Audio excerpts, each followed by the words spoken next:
Hello everyone, Storm11 here. Today we'll be taking a look into Tropical Storm Ada. Now only fact we actually have Ada right now, we actually have Invest 97L out in the central Atlantic there. And there's no threat to the United States to be continuing to move eastward. It's a kind of a disorganized system as of right now, but that could develop into something. And if it does become a named storm, then we'll have the most named storms ever if for this hurricane season, would be ever recorded. Actually, I believe that'll be the 30th named storm there, if I'm correct there. We also do have another area to watch that's in the Caribbean. It's got a low end 20% chance of developing, so the odds of developing is pretty low for right now, but we don't really have the time to talk about these systems. But what we are going to be talking about today is Tropical Storm Ada, which for right now, at least yesterday, it had tons of convection around a low level of circulation, but since it went over Cuba, there's not a lot of convection at all around a low level circulation, and really hasn't really strengthened all day today. So it's been kind of neutral at this time here, and it's continuing to move to the northwest at 14 miles an hour. So it's moving at a decent speed as of right now. So if we click on it here, take a look into their warning cone map here. And as you can see here, they're actually forecasting this to become a hurricane. We also do have hurricane warnings in effect for places like Key West, basically, the Florida Keys and the far southern tip of Florida as well. Meanwhile, we got tropical storm warnings along the central and southern east coast of Florida, even across the southern western coast of Florida. Got also have tropical storm warnings to portions of the Bahamas and tropical storm watches in effect for the northwestern portions of Cuba, and also tropical storm watch just south of Tampa. You can see where this cone is going to. It may make a landfall towards Florida, but I'm starting to see a trend in the models that we may not get to see a landfall at all. And that's something we're going to be talking about here. And we're starting to get plenty of models to support that solution. We'll first take a look into the Canadian model here. As we kind of continue on, it doesn't really show it to be strengthening all that much, but you can see there, kind of stay stationary over the southern Gulf for a little bit, bringing in effects for portions of Cuba. You can see here, it really dies out before it gets close to Florida, but you can tell here by your circulation there, it doesn't really quite make landfall, and it pretty much dives out in the Gulf of Mexico. Let's take a look to the icon model here. You can see here it does make landfall to the Florida Keys there, but pretty similar solution to what the Canadian model was showing. You can see here it just stays stationary out in the Gulf, and at that point pretty much dies out. Here's the GFS model here. You can see here it does pass over the Florida Keys, and pretty much has the same track like some of the other models were showing, but it's also a little bit stronger as well. And that's something to keep in mind of there. It's a little bit stronger and pretty similar solution. Does not make landfall to Florida, although it does get close, but doesn't really make landfall to Florida. It basically just dies out. Let's take a look to some ensembles. This is the GFS parallel ensemble, so this is the older GFS here. So generally most, well at least half of them are kind of staying around the Gulf. It actually continues to move to the southwest. However, there's still a decent chunk of models do bring it into Florida. That's also a possibility. Here's the actual GFS ensembles, their newer version. You can see here, really generally, most of the ensembles don't really make landfall at all. Just sticks around in the Gulf of Mexico, just dies out for the most part. However, when we look into the hurricane models, which have been doing good this hurricane season, we still have a couple really don't make landfall back to Florida, although the majority does bring it towards Florida and make landfall just north of Tampa. So this is definitely something we're gonna watch here very closely here to see if it's gonna be making landfall to Florida again or not. So the uncertainties are very high as of right now. And like I was talking about, you know, not a lot of moisture around the low level circulation. This is your infrared satellite imagery.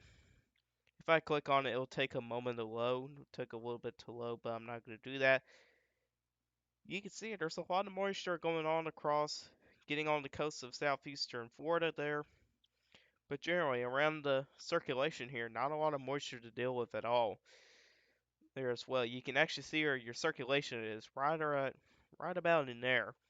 And if we do go to radar radar scope really quick and go to this radar site here, let's actually get a little bit closer.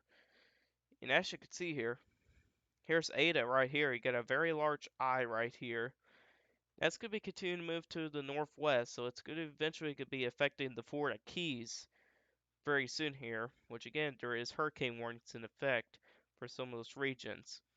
You can see here, this is a lot of rain going into southeastern Florida here, and it's going to create some flash flooding issues. And so far, we got a decent amount of rain for some of these regions there. It's also been very windy. There's a little bit of storm surge, but I'm guarantee you there's going to be some flash flooding issues happening pretty soon here as we kind of continue on here throughout the night here. We'll probably start to see some flash flood warnings be in effect here. And you know, there's the possibility for a couple tornadoes in this region, you know, as well, which the SPC has highlighted.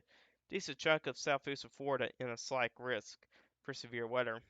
And at this point in time, you do have some circulations going on out in the southeastern Atlantic there as well. So we do expect at least a tornado threat, maybe possibly a tornado or two across southeastern Florida there. And kind of going back here, let's take a look to the intensity by the hurricane models here. And as you can see here, there's a couple models that do bring it to low end category 3, although I highly doubt that would happen. You can see here, I probably will forecast at least a strong tropical storm or a pretty low end category 1 hurricane. You can see there's somewhat of agreement there at least between a strong tropical storm and a low end category 1. And that's what we're kind of forecasting here. And that's kind of the same way from what the National Hurricane Center is forecasting. We do expect this to weaken as it kind of sticks around in the southeastern Gulf for a while there as well. Let's actually take a look to the storm surge forecast by the National Hurricane Center. You can see there around the Florida Keys and even up into Bonita Beach, 2 to 4 feet across those regions there between, you know, Golden Beach and Cartown Bridge, 2 to 3 feet. And there's storm surge all the way up into portions of Georgia there along the east coast. Anywhere from Golden Beach all the way up into the Alabama Sound. There could be 1 to 2 feet of storm surge, which is not significant or anything. There's was 1 to 2 feet of storm surge, not really too big of a deal there. But when you get 2 to 4 feet, that gets a little bit decently high there as well. And this is the wind speed probabilities here for tropical storm winds. You can see here, it's a very large area. It goes anywhere from, you know, from north to south, the far southeastern tip of Mexico or the Cancun area, all the way up to close to Charleston, South Carolina. Well, at least a very southern tip of South Carolina. And east to west or southeast to northwest, it's about as far southeast as central Cuba and as far northwest as the south far southeastern coast of Louisiana or far southern Alabama. So it's a very large area as of right now, but keep in mind it's a pretty low probability. Really, when you get to the yellows, to the purple color, that's where the chances are these little bit decently elevated there as well. And really, the higher confidence is real between the colors in the orange to the purple. That's some of the better chances for seeing some tropical storm force winds. Now, hurricane wind speed here, it's pretty low, at least for, the Florida Keys and portions of Cuba as well. Although I'll say the chances for a hurricane is there, but it's just kind of low to medium range here as well. There's some uncertainties with the intensity, but it doesn't really quite matter because the hurricane, when it reaches hurricane intensity, it's not really going to be making landfall really anywhere else. So just to keep in mind of that. And there's going to be a lot of rain coming. This is the Weather Prediction Center here. Yeah, as you can see here, even still across portions of Florida, the southern tip of Florida, could see up to 10 inches of rain. They had a couple areas above 10 inches of rain from an update earlier today, but they backed it off there as well. But 6 to 10 inches of rain is a lot of rain. Areas in the yellow, that's 4 to 6 inches of rain. That's still a significant amount of rain. 2 to 4 inches goes as far north as really the central portions of Florida there as well. But some of the higher amounts of rain should be out in the Gulf of Mexico. So keep in mind of that there. So, but still, there's still a lot of rain coming across portions of southern Florida there as well. And and here's a wider national view here. You can see here with some of those higher amounts for rain, but some of this moisture to keep in mind of, will be as far north as across the Lower Ohio Valley, the Tennessee Valley, the Mid-Atlantic, portions of the southeast there. So let me show you guys here from a couple models here. So this is the GFS model here. You can see here, some of Ada's moisture does get picked up by this low pressure system that'll be across near the Great Lakes. So you can see here, along that front there could be rounds of showers and thunderstorms.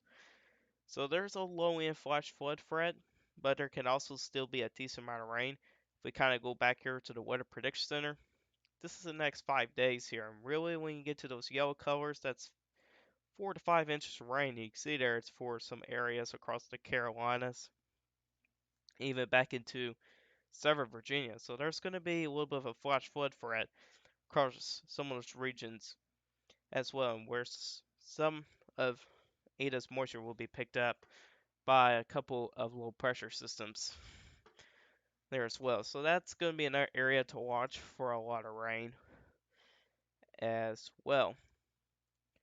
And here's the last thing I want to show you guys here is my impact map here. Areas in the red, which is really generally south of Lakeland, Florida. Impacts are going to be likely for you guys, which some of you guys are already experiencing some impacts. Although areas in the yellow, minor impacts are still possible for some of these regions here. Needs to watch ADA closely here. If models do trend further, that it will die out in the Gulf of Mexico. Likely a big chunk of this yellow area will be taken out. Mainly it'll probably be for along the Gulf Coast of Florida there. And that's something we'll be watching there as well. Likely this is going to change some more until we got a little bit better idea of what it could be doing later on. But anyways, guys, this is Arc for you guys today. Hope you guys did enjoy this video. If you guys have liked this video, hit the like button. If you really do like my channel, hit that subscribe button. Hit the bell notifications so you're never miss an upload. If you guys have questions about this, you can put a comment section down below. I'll answer you guys' questions. I'll see you guys in the next one. Goodbye.